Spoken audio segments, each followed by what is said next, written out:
Hi, my name's Jacob, and I will be presenting the executive brief on Costco Wholesale for Group 3. Our members are myself, Dante Anderson, Jordyn Hoshizaki, and Melisa Wadley. I apologize if I mispronounce anyone's names.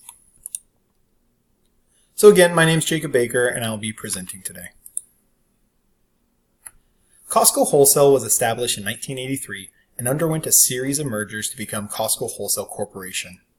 Costco is a membership-only retailer that currently consists of about 760 warehouses worldwide, with a core ideology committed to value and integrity in all aspects of business.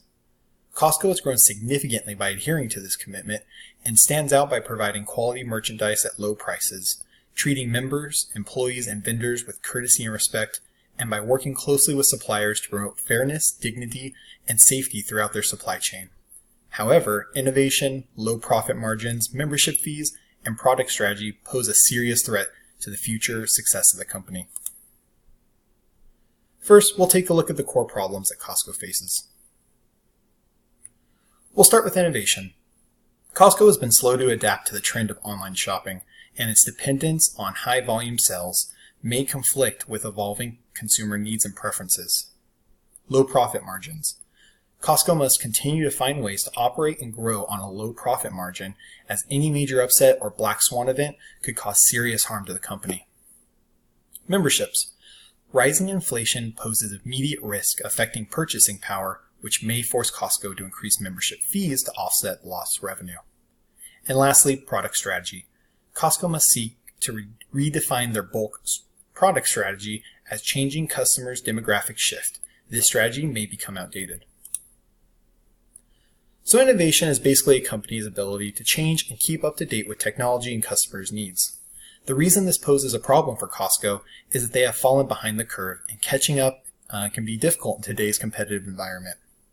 The first issue that Costco has is being significantly outsold by its competitors who don't require a membership fee, such as Walmart and Amazon, especially when it comes to making purchases online.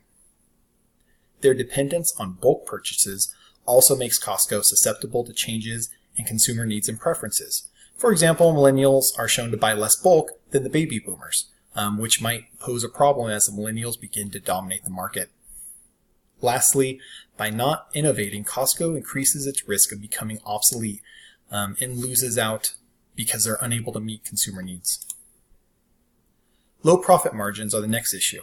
Low profit margins are a common issue with retail and wholesale because everyone's pretty much selling the same thing, and the consumer can really go anywhere to get that product, which means the consumer holds the purchasing power. Costco has to find a way to stay profitable against competitor giants such as Amazon, who can afford to sell items at a loss, or Walmart, who is really active in e-commerce. In Costco's quest to provide the lowest price possible, they won't mark up items beyond 14% for brand names or 15% for Kirkland, which is their in-home brand or their in-house brand. The biggest danger here is a black swan event.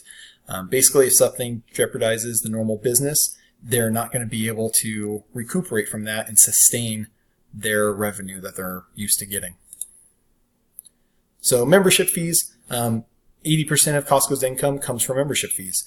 Their dependence on membership fees really relies on repeat customer business and is excluding people from that opportunity. In the event of low performance, Costco is going to have to default to increasing membership fees, which has historically happened in 2006, 2011, and 2017. The last core issue is Costco's product strategy. Costco currently relies on bulk purchases. And this is where it gets its competitive advantage. However, this could turn into a core rigidity issue as Costco's demographics shift. We already kind of touched on millennials and how they don't buy in bulk.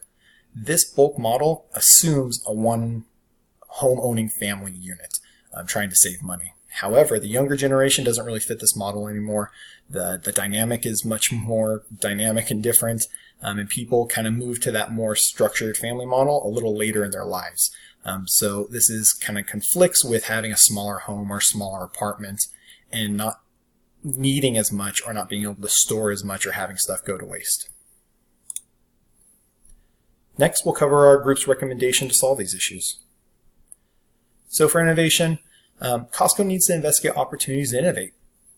and we provide 3 different opportunities here. By offering products in smaller quantities at alternative pricing, Costco is able to bring in the baby boomers for the bulk items and then their children for the smaller quantity items. These should be sold at a slightly higher profit margin. Another option is to offer online options to non-members, which either has a limited selection or a much higher markup to compensate for that, not having the membership fee. This will also help bring people into their ecosystem, which later can be converted to members. So there's a few ideas for that. For low profit margin, Costco should continue to develop the Kirkland line. This is one of their most profitable lines, and they really need to lean into this. They should also consider increasing their maximum markup because they're losing revenue there, as long as they're staying competitive. Also, they need to be very limited with their coupons and only using coupons on items that have negligible profit margins already to bring in people for the bigger items. Lastly, they should develop a task force that's focused on trying to eliminate unnecessary overhead costs. For membership fees, while they serve as the foundation, they need to be kept up to date and they need to be relevant for customers. This can be achieved by expanding ancillary service that Costco offers. While current examples would be like the attached gas station or auto service, this could be expanded into other areas and needs to be investigated. They also need to continue to focus on increasing their sales and membership fees to the millennial generation. So now we have product strategy. They need to transition towards carrying items that are more easily storable instead of these large, short-term life items. They need to be looking for new products that appeal to this new generation, and it's all going to be based on the products. They need to focus on what's being sold, why it's being sold, and what expectations these items are meeting while ensuring that they're still of quality. Next, we're going to cover our SWOT analysis that the group completed. So SWOT stands for strength, weaknesses, opportunities, and threats. And the strengths we can see on the chart, they're all based on Costco bringing value to the customer in the strengths category. This falls in line with their core ideology. Costco is able to bring strong brand recognition, offer bulk items at cheap prices, has a loyal customer base, and focuses on quality.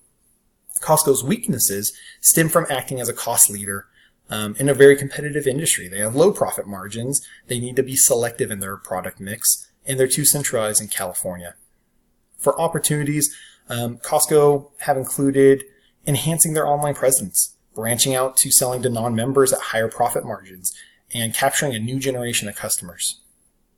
Lastly, for threats, Costco faces threats that there's a lot of competition in this industry, and these competitors don't have to charge membership fees, and that may make them outdated. They also have a lack of presence in e-commerce, and they need to keep up with a changing demographic. So here in the sales chart, we can see Costco has maintained a strong presence as a retail leader within the United States. However, their expenses may pose a threat to their financial stability in the future. While Costco's net sales have increased over time, as we can see here on the chart, it's been reducing their prices of merchandise to drive up sales, to stay competitive. Or they need to hold their prices steady despite increasing costs, which can be dangerous. Here on the net income chart, we see the net income has risen steadily, which is fantastic. You can see 18's higher than 17, but when you review their expenses have gone up dramatically. A big portion of this is from opening new locations. So while their net income is going up, their expenses are going up. This really needs to be checked in line. So that's it for that one, I believe. So here we have some of the ratios. We're just going to touch on a few of the more important ones. For example, Costco's low current ratio. This indicates there could be potential trouble for Costco ahead.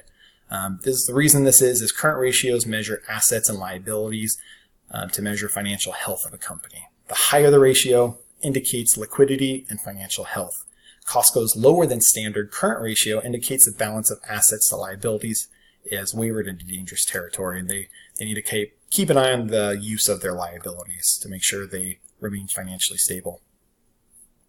Costco's account receivable turnover ratio is also much higher than the industry average, and it indicates that Costco takes on average 54.3 days longer than its competitors to collect on its balances.